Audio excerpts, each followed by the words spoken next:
This is a free call from a detainee at Pine Prairie Correctional. Press 1 to accept the call. They took the test came back positive. Once you're ordered deported, they'll just keep moving you and moving you and moving you. When we're being transferred, we're like bunched up. There's guys coughing, there's guys sneezing. I could have contracted the corona in New Jersey, Texas, Louisiana, and we didn't know it, and we're just spreading the corona around. COVID-19 is moving fast through immigrant detention centers. The first few cases popped up in the Northeast in late March. Since then, it spread to 56 of ICE's vast network of jails. There's now a total of 1,207 confirmed cases among detainees and staff. Advocates and experts have been warning that this would happen for weeks. These facilities are crowded and unsanitary, and once the virus gets in, it's hard to control. But ICE is also making the problem worse. And finally, I got the test, and then that's when I realized I was positive. Stéphane Etienne tested positive for the coronavirus inside the Pine Prairie Detention Facility in Louisiana on April 17. His case shows how ICE has likely been contributing to spreading the disease within the detention system. Stéphane was ordered deported to Haiti in February. Then ICE started moving him from one facility to another, again and again. Over the course of 6 weeks, he was transferred 8 times between 5 different facilities. So walk me through what the process is, right? From the moment you're told you're going to be transferred, what does that actually look like? You get put on a bus, I would want to say maybe like 30 to maybe 40 guys or even 50 guys. You're shackled up, so, social distancing is out the window. So now they drive you to like the private airport. I still was doing flights. Eventually, his movements started to intersect with the virus.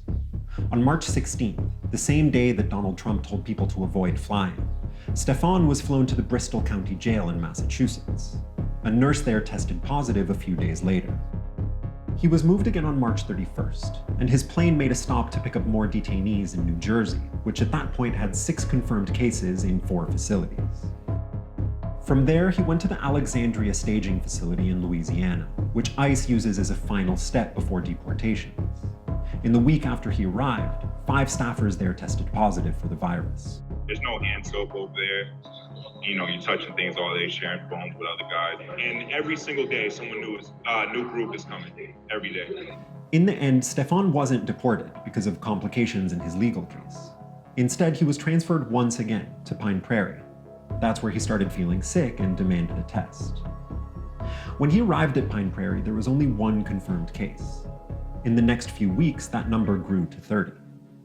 Do you have any idea where you picked up the virus?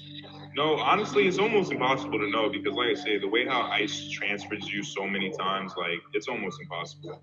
Have you been put in a position where you've had to come into contact with people who are vulnerable? Oh, yeah, no, definitely I have. There was 2 older Haitian guys. Also, there's guys here that have asthma and stuff, so yeah, definitely. It's not just Stéphane. ICE transfers detainees between facilities constantly. It's something advocates have been complaining about for years because they say it makes it hard for detainees to get in contact with their families and their attorneys. We asked John Sandwig, who was acting director of ICE under President Obama, why that happens in the first place. Sometimes transfers are necessary. But, candidly, the agency at times is tempted to do transfers for a lot of reasons that aren't compelling when you look at the impact of the transfer on the detainee. So some of this will be cost. So if you have detainees in New York City, there's a strong temptation in the agency to maximize the detention dollars and ship those detainees down to Louisiana, where you might be paying, $40 a night for a detention bed, as compared to $180, $200 a night in New York City. We've found some cases in which ICE transferred detainees even after they had tested positive. And while the agency has reduced the detainee population by about 30% since March, Sandweg says it could be doing a lot more. The majority of ICE detainees pose no threat to public safety and certainly have whatever flight risk they present can be managed. But you could probably reduce by 60 to 75% the overall ICE detention and thus reduce the threat not just to the detainees themselves, but also to all the ICE employees and contractors who have to work in these facilities. The numbers ICE has reported are almost certainly an undercount. Detainees tell us they're often discouraged from getting tested. At first they just passed it off like a regular common cold. They didn't even want to give me the test. So far, ICE has tested about 9% of detainees. Nearly half of those tested have come back positive, a much higher proportion than in the general population. What that tells us is, A, they're only testing the most symptomatic people. Of course, by the time you test those individuals, God knows how many people they've been exposed to. The private company that runs Pine Prairie referred us to ICE for comment. ICE told us that it transfers people for operational reasons and for the health and safety of those in custody, and that it takes appropriate precautions during transfers, including using personal protective equipment. The agency also said that it follows CDC guidelines for testing, and that it's ramping up testing capacity. Stefan has mostly recovered from the virus, but there are still more than 26,000 immigrants in detention, and the number of new cases is rising by the dozens every day.